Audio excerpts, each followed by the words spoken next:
Pessoal, então vamos retomar aqui os nossos estudos na doutrina da teontologia, tentando observar, aprender um pouquinho sobre os atributos de Deus, as características do ser de Deus. Então falamos por último no bloco anterior, até a questão da eternidade. Vamos seguir agora aqui ver a questão da independência de Deus. Qual que é esse atributo? Deus é um ser independente. O que os teólogos afirmam? Essa sentença aqui, ela resume um pouco de o que alguns teólogos falam a respeito da pessoa de Deus, e a gente vai observar isso em alguns versículos, tá bom? Deus não precisa de nós e nem de nada na criação para absolutamente nada, tá? Deus não precisa nem de nada, nem de ninguém, a não ser dele mesmo. Deus se basta nele mesmo, nos relacionamentos intratrinitarianos, ou seja, na própria Trindade, no relacionamento que o Pai tem com o Filho, que o Filho tem com o Pai, e com o Espírito Santo, esse relacionamento entre eles é um relacionamento pleno, perfeito. Eles não precisavam ter criado nada para se completar. Porém, eles assim o fizeram para compartilhar com as suas criaturas a glória que eles têm, e eles têm prazer em fazer isso. Tá bom? Olha, todavia ele nos criou para que nós desfrutássemos dele, e lhe rendamos glória e ações de graça, e Deus tem prazer nisso. Vamos dar uma olhadinha aqui em Atos 17, 24 e 25. O Deus que fez o mundo e tudo que nele há é o Senhor do céu e da terra, e não habita em santuários feitos por mãos humanas. Ele não é servido por mãos de homens, como se necessitasse de algo, porque ele mesmo dá a todos a vida, o fôlego e as demais coisas. Então, tem lá o contexto do capítulo 17, no livro de Atos, mas o que está sendo falado aqui?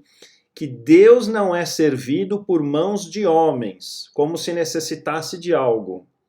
O importante aqui é que você se apegue a essa afirmação aqui, ó, como se Deus necessitasse de algo, porque nós sabemos que, inclusive, somos chamados servos de Deus. Agora, por que Deus afirma que ele não é servido por mãos de homens, mas ele nos chama de servos e nos dá dons para servi-lo? É muito simples, tá bom? Uma é a questão da necessidade. Deus não tem necessidade de que ninguém lhe sirva. Porém, por causa da sua natureza, que é uma natureza generosa, uma natureza amorosa, como a gente vai ver daqui a pouquinho, ele tem prazer em compartilhar conosco tanto a pessoa dele quanto a glória dele. E ele nos criou para compartilhar conosco a vida, ele nos criou para compartilhar conosco a glória dele, e ele nos dá responsabilidades e privilégios. E quando nós o servimos, nós estamos tendo o privilégio de servir a Deus, cumprindo as responsabilidades que ele nos deu. Então é nesse sentido, tá bom? Que Deus realmente nos chama de servos, nos capacita a servi-lo, nos dá muitas obras para serem feitas, porém ele não precisava de nada disso para existir ou para ter alegria, tá? Vamos ver aqui, ó, Jó 41:11. Naquela discussão no livro de Jó, se você já algum dia leu o livro de Jó, Jó em algum momento começa a questionar Deus e ele fala: quem primeiro me deu alguma coisa que eu lhe deva pagar? Tudo que há debaixo dos céus me pertence. Então, é uma afirmação enfática e dura, dizendo assim, olha, Deus não deve nada para ninguém, ele não tem que sequer dar satisfação das coisas que ele faz para ninguém. O fato dele se comunicar conosco é um puro privilégio nosso. É por causa da graça dele. Ele não tem a necessidade, não tinha necessidade de fazer isso. Ele o faz porque ele quer, não porque ele precisa, tá bom? Um outro atributo, o atributo da imutabilidade. Esse atributo, raramente ele é falado, ele é explicado pelos pregadores, pelos teólogos, pelos pastores, mas ele é de extrema importância que você comece a se familiarizar com isso e aprofunde o seu conhecimento de todo o espectro que envolve essa questão desse atributo, porque sem o entendimento correto da imutabilidade, você pode cair em muitos erros teológicos, tá bom? Vamos dar uma olhadinha aí no que está sendo afirmado. Deus é imutável quanto ao seu ser, o seu caráter, suas perfeições, propósitos e promessas. Porém, ele age de diferentes formas e sente diferentes emoções em diferentes situações. Então, o que está sendo afirmado? Que Deus, enquanto a o que ele é, enquanto ao ser dele, a totalidade do ser dele, enquanto ao caráter dele, as suas perfeições, os seus propósitos e as suas promessas, ele é imutável, ele não muda. O propósito que ele tinha quando ele criou o homem continua o mesmo. As promessas que ele fez ao longo da história do relacionamento dele com os homens continuam as mesmas. Ele já cumpriu várias e cumprirá as que ainda faltam. Tá? Deus não muda. Agora, por que tem trechos, por exemplo, se você for ler lá em Gênesis 6, que fala assim, Deus se arrependeu de ter criado o homem na terra? Tá? Porque Deus sente, ele tem como uma pessoa, e nós sabemos disso porque nós recebemos isso de Deus, nós podemos sentir emoções, Deus também sente emoções. Nós estudamos isso no outro bloco. Mas ele sente diferentes emoções em diferentes situações. Tá? Ele tanto pode estar alegre como ele pode estar triste. Ele pode estar manifestando alegria com uma pessoa e no exato momento com outra pessoa ele está manifestando tristeza. Quando diz que Deus se arrependeu de ter criado o homem na terra, se você for pegar bons comentários, os comentaristas gastam ali 1, 2, 3 páginas discorrendo sobre isso e eles vão explicar que é um problema de linguagem, de tradução, que na nossa língua nós não temos nenhuma palavra que consiga expressar aquele sentimento que veio de Deus, que o mais provável é que aquele sentimento não é o arrependimento tal qual nós conhecemos na nossa língua do português, mas é um sentimento mais parecido com o entristeceu-se. Deus se entristeceu de ter criado o homem na terra, tá bom? Então, de fato, Deus não muda. Vamos dar uma olhadinha aqui, Salmos 33, 10, 11. O Senhor desfaz os planos das nações e frustra os propósitos dos povos, mas os planos do Senhor permanecem para sempre, os propósitos do seu coração por todas as gerações. É extremamente importante vocês entenderem isso. Quer ver um exemplo? Deus no jardim do Éden, quando criou Adão, se você for ler lá em Gênesis capítulo 1 e 2, capítulo 1 e 2 de Gênesis, ele não falou para Adão, junte-se a sua mulher, procrie e se espalhe sobre a terra. Se espalhe sobre a terra. E essa ordem não foi seguida pelos descendentes de Adão. Tanto é que quando você vai lendo a Bíblia, passa a história do dilúvio no capítulo 6, aí quando você chega lá na história da Torre de Babel, o que os homens estavam fazendo? Eles haviam se espalhado sobre a terra? Não! Eles, contrariando a Deus, que tinha mandado eles se espalharem sobre a terra, eles estavam vivendo todos juntos e ainda estavam construindo um edifício para glorificar o próprio nome deles. Eles não queriam se espalhar. Qual foi a atitude de Deus? Deus trouxe a confusão das línguas e fez os homens se espalharem pela terra de uma maneira forçada. Tá? Então, de fato, Deus não muda os seus propósitos. Os propósitos que ele traçou para o homem, ele vai cumprir. Os propósitos que ele traçou para a nação de Israel, ele vai cumprir. Os propósitos que ele traçou para a igreja dos gentios, ele vai cumprir. Tá? Ele tem propósitos de salvar alguns, ele tem propósitos de manifestar o seu amor para alguns e a sua ira para outros. E ele vai cumprir isso. Tá? Imutabilidade de Deus. Vamos ver aqui Números 23, 19. Deus não é homem para que minta, nem filho de homem para que se arrependa. Acaso ele fala e deixa de agir? Acaso promete e deixa de cumprir? Né? Então, veja que a Bíblia ela é enfática. Aquilo que Deus é, aquilo que Deus fala, aquilo que Deus quer, isso será realizado porque Deus não muda na sua pessoa, não muda nas suas vontades e não muda nos seus propósitos. Vamos entrar agora num outro atributo, esse jamais conhecido da maioria dos irmãos. Onisciência de Deus. O que significa a onisciência de Deus?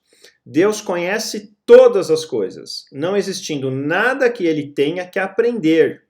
Seu conhecimento é infinito e completo, tanto do passado quanto do presente e do futuro. Vamos dar uma olhadinha em Salmos 139, 1:4. Senhor, tu me sondas e me conheces. Sabes quando me assento e quando me levanto. De longe percebe os meus pensamentos. Sabes muito bem quando trabalho e quando descanso. Todos os meus caminhos te são bem conhecidos. Antes mesmo que a palavra me chegue à língua, tu já a conheces inteiramente, Senhor. Irmãos, repara que esse salmo ele está falando que Deus ele conhece todas as coisas, não só as coisas da natureza, né? Por exemplo, as leis da física, as leis da química, as leis da matemática. Toda a ciência ela só existe porque, na verdade, ela foi antes criada por Deus. Ele é o Senhor que estabeleceu toda a ciência. A química funciona assim porque Deus assim a fez ser. A física é o que é, ela funciona assim, tem as leis que a regem porque Deus fez a física ser assim. Então ele conhece todas essas coisas. Agora, muito além disso, ele conhece também cada indivíduo, ele conhece cada segundo de existência desse indivíduo, e ele não só isso, ele também conhece até o que os indivíduos pensam.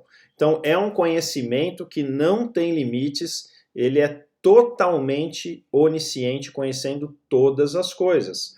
Vamos tentar olhar Hebreus 4:12 para ter um pouco mais de luz nessa área aí. Veja bem, ó, nada em toda a criação está oculto aos olhos de Deus. Tudo está descoberto e exposto diante dos olhos daquele a quem havemos de prestar contas. Jó 37, 14 e 16. Escute isso, Jó. Pare e reflita nas maravilhas de Deus. Acaso você sabe como Deus comanda as nuvens e faz brilhar os seus relâmpagos? Você sabe como ficam suspensas as nuvens, essas maravilhas, daquele que tem perfeito conhecimento? Então, olha só, aqui no versículo de Jó, nesses 3 versículos de Jó, o amigo dele está falando, Jó, olha, Deus, é ele que estabeleceu como é que as nuvens funcionam, como é que saem os relâmpagos. Você quer discutir com aquele que estabeleceu toda a base e fundamento da criação? Ele tem todo o conhecimento, ele sabe todas as coisas. Não tem como contrariá-lo em nada. Ele é o Senhor de todo conhecimento, de toda sabedoria. Tá? E o versículo de Hebreus está falando que nada está oculto aos olhos de Deus. Se você é um cristão recém-nascido, saiba que todo pecado que você comete, em qualquer lugar, ainda que você esteja tentando se esconder dos homens, Deus estará ali vendo tudo que você faz, e mesmo que não seja um pecado em atos, Deus estará vendo os seus pensamentos, e isso está exposto aos olhos de Deus. Vamos lá agora para o próximo, onipresença. Onipresença, vou usar umas palavras aqui um pouco mais complicadas, mas os irmãos vão conseguir entender. Deus é transcendente a esse mundo. Ele está muito acima desse mundo. Ele está numa esfera de existência diferente da nossa. Esse mundo ele foi criado por Deus. E esse mundo existe, Deus existe tanto acima do tempo cronológico, tá? Ele está lá na eternidade, nessa dimensão da eternidade, que transcende essa dimensão cronológica aqui que nós vivemos. Eu já falei um pouco disso no outro bloco. E Deus também transcende o espaço físico. Ele está numa dimensão que não é dessa natureza criada, é sobrenatural. Então olha as palavrinhas, Deus é transcendente, Deus habita na eternidade, acima do tempo cronológico, e ele habita além do espaço físico, num espaço sobrenatural. Portanto, ele não está preso nem ao tempo, nem ao espaço, existindo pleno e perfeitamente em cada ponto e tempo do universo. Se você conseguir encaixar isso na sua cabeça, você vai entender melhor o que é onipresença. Deus está presente ao mesmo tempo no passado, no presente, no futuro. Para ele o passado é igual ao presente em termos de ver o que está acontecendo, em termos de trazer a memória, ele não se esquece, ele não envelhece, ele está ao mesmo tempo em todos os lugares, porque já vimos que ele é espírito, ele não tem limitação, nem de tempo nem de espaço, tá bom? Vamos ver alguns salmos aqui que possam retratar esse atributo de Deus. Salmo 139, 14 e 17. Senhor, tu me sondas e me conheces, sabe quando me assento e quando me levanto. De longe percebe os meus pensamentos. Sabes muito bem quando trabalho e quando descanso. Todos os meus caminhos te são bem conhecidos. Aí está falando de que atributo, irmãos? Que atributo? A gente acabou de ver, ó, o atributo da onisciência. Ele conhece tudo, tá? Aí ele continua. Antes mesmo que a palavra me chegue à língua, tu já a conheces inteiramente. Senhor, tu me cercas por trás e pela frente, e põe a tua mão sobre mim. Tal conhecimento é maravilhoso demais e está além do meu alcance. É tão elevado que não o posso atingir. E aí ele complementa. Para onde poderia eu escapar do teu espírito? Como é que eu vou escapar do Deus que conhece todas as coisas, que sabe o que eu vou falar, sabe o que eu estou pensando, sabe o que eu vou fazer? Para onde eu posso escapar desse Deus? Para onde poderia eu fugir da tua presença, percebe? Se eu subir aos céus, lá estás. Se eu fizer a minha cama na sepultura, também lá estás. Então esse é um salmo que nesses versículos ele funde dois atributos de Deus que os homens optaram por chamar de onipresença e onisciência, e a gente vê que os atributos de Deus eles acabam interagindo, né? Um reforça o outro, um depende do outro, um é consequência do outro, e aí você tem um exemplo da onipresença de Deus. Não tem como salvista ou nenhum homem fugir da presença do Senhor, porque ele habita em todos os lugares. Vamos ver aqui. É a continuação do Salmo. Ó. O Salmo é bem longo, irmãos. Eu vou ler só a parte vermelha aqui. Ó. Os teus olhos viram o meu embrião, todos os dias determinados para mim foram escritos no teu livro, antes de qualquer um deles existir. Olha só, os teus olhos viram o meu embrião. Então Deus estava lá na eternidade, olhando aqui no tempo cronológico, e ele viu, e ele acompanhou a formação de cada indivíduo desde o ventre da sua mãe. E ele sabe a origem de dias de cada homem, e ele sabe também o destino eterno de cada homem. Todos os dias determinados para mim foram escritos no teu livro antes de qualquer deles existir. Então é o que eu falei, Deus habita tanto no nosso passado, quanto no nosso presente, quanto no nosso futuro. Tudo está exposto aos olhos de Deus ao mesmo tempo. Tá bom, irmãos? É bem interessante a gente discorrer sobre esse atributo do Senhor. E por último aqui, onipotência. Onipotência, Deus é capaz de executar toda a sua vontade, sem nada nem ninguém que possa lhe impedir. Agora há pouco eu dei o exemplo dos homens que tentaram não cumprir a vontade de Deus para que o homem se espalhasse sobre a terra, né? Construir a Torre de Babel. E como que Deus fez? Simplesmente Deus, assim, desejou, deu o comando da sua palavra, esses homens acabaram se dividindo em vários povos com línguas diferentes, e forçosamente, por terem línguas diferentes e não conseguirem mais se comunicar entre todos eles, tiveram que se agrupar só entre aquelas pessoas que falavam a mesma língua, indo cada um para um canto. E é muito poder de Deus isso, né, irmãos? Vamos ver aqui o exemplo de Jeremias 32:17. Ah, soberano Senhor, tu fizeste os céus e a terra pelo teu grande poder e por teu braço estendido. Nada é difícil demais para ti. É simples quando você olha para a criação e a grandiosidade da criação, a complexidade da criação.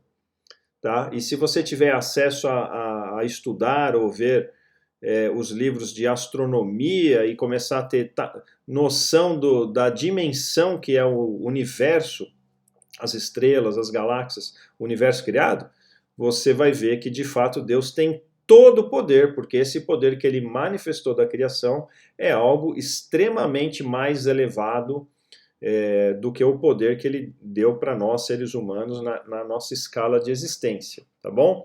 Mateus 19, 26. Ao ouvirem isso, os discípulos ficaram perplexos e perguntaram: nesse caso, quem pode ser salvo? Lembre-se de quando você for estudar isso, ler os versículos anteriores e posteriores para entrar no contexto do que a gente está selecionando aqui, tá, pessoal? Jesus olhou para eles e respondeu: para os homens é impossível, tá? Estavam falando de salvação lá. Mas para Deus todas as coisas são possíveis. Então, num contexto onde o Senhor estava falando que aos homens era impossível cumprir a lei na sua perfeição para se salvarem, os homens, diante dessa realidade de que ninguém consegue cumprir perfeitamente a lei para ser salvos, eles perguntaram: nesse caso, quem pode ser salvo? E aí Jesus olhou para eles e respondeu: para os homens é impossível, porque a Bíblia ensina que para nós é impossível nós nos salvarmos pelo cumprimento da lei, tá? Pelo cumprimento da aliança mosaica. Mas para Deus todas as coisas são possíveis. Esse versículo, talvez a gente volte nele quando nós formos estudar sobre salvação, tá bom? Mas ele enfatiza que para Deus nada é impossível. Vamos falar um pouquinho agora de soberania de Deus. Falamos de onipotência, todo poder, e agora vamos falar um pouquinho de soberania, que ela caminha muito próximo ali com esse atributo de onipotência, tá bom? Vamos lá, Jó 1, versículos 6 e 7. Certo dia os anjos vieram apresentar-se ao Senhor, e Satanás também veio com eles. O Senhor disse a Satanás: de onde você veio? Satanás respondeu ao Senhor: de perambular pela terra e andar por ela. Mas estende a tua mão e fere tudo o que ele tem. Aí passa o texto, tá bom, irmãos? Você vê que eu pulei aqui, que tem uma reticência, tá? Satanás foi ali prestar contas a Deus, junto com os outros anjos. Mesmo ele sendo um anjo rebelde caído, repare que ele ainda presta contas a Deus, tá? E ele ali acusou Jó de ser um homem que Deus se agradava, mas ele falou: mas também você dá tudo para ele é riquíssimo, tudo que ele faz prospera, tira essas coisas dele, vamos ver se ele continua te adorando, Deus. E aí Deus falou assim: você pode ir lá, estende a tua mão e fere tudo que ele tem, e com certeza ele te amaldiçoará na tua face. Isso aqui foi Satanás falando, né? Mas estende a tua mão e fere tudo que ele tem, e com certeza ele amaldiçoará na tua face. Aí o Senhor disse a Satanás, tem lá o texto, você tem que ler um pouquinho comprido, ó, vê que eu pus o 6 e o 7 aqui, pulei e fui para o 11 e 12. O Senhor disse a Satanás: pois bem, tudo que ele possui está nas suas mãos, apenas não encoste um dedo nele. Então Satanás saiu da presença do Senhor e foi depois lá matar os filhos e os empregados e todos os animais de Jó, e aí começa a história de Jó. Esse aqui é Jó capítulo 1, tá, pessoal? Leia esse capítulo que é extremamente interessante. O que a gente vê nesse capítulo? Muita gente acha que o diabo é um tipo de Deus, que ele é o Deus do mal e Jesus é o Deus do bem. Não é nada disso, tá, pessoal? Satanás é um anjo rebelde a Deus, é um anjo caído. Ele foi criado por Deus e Deus é todo-poderoso, e o poder que Satanás tem é um poder que Deus deu aos anjos. Deus mantém certo poder nas mãos de Satanás, e Satanás, tudo que ele faz debaixo da autorização de Deus. É uma doutrina que você tem que estudar. O livro de Jó, ele é extremamente importante que você o aprenda, porque ele mostra que o que Satanás faz está debaixo da autorização da soberania de Deus. Ele não pode fazer nada que Deus não permita, tá bom? Vamos lá. Chegamos aqui agora nos atributos morais de Deus, tá? Falamos de alguns atributos, vários deles. Agora, irmãos, eu vou parar esse vídeo e a gente vai abrir um novo vídeo daqui a pouquinho, para a aula não ficar muito extensa. Mas eu queria que você refletisse nessa afirmação que está em 1 João 4,8. Deus é amor. Deus é amor. A gente vai ver agora várias características da pessoa de Deus e como Deus se mostra ser um Deus amoroso e quais são as implicações disso. Eu queria que o irmão pensasse e orasse a Deus, agradecendo a Deus, porque Deus de fato é amor e Ele expressa isso de inúmeras maneiras para conosco. Imagine, irmão, se Deus fosse soberano, mas não fosse amoroso. Se ele usasse Satanás para judiar indiscriminadamente dos seres humanos. Imagina que se Deus fosse só onipotente e não fosse amoroso. Se ele fosse onipresente e não fosse amoroso. Se ele fosse onisciente e não fosse amoroso. Se ele fosse imutável e não fosse amoroso. Se ele fosse independente e não fosse amoroso. Percebeu onde eu quero chegar? Então, existem vários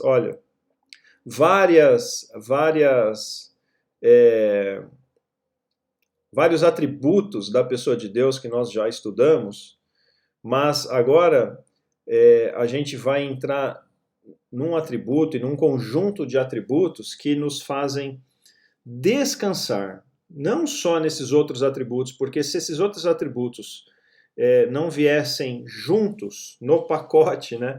Se eles pertencessem a um Deus que não é amor, irmãos, o que seria de nós? Mas pela graça de Deus, Deus é amor e Ele expressa esse amor de inúmeras formas e nós desfrutamos desse amor de Deus de inúmeras formas. Deus seja louvado por isso. A gente vai ver um pouquinho melhor no próximo bloco, tá bom? Por hora vamos ficar por aqui.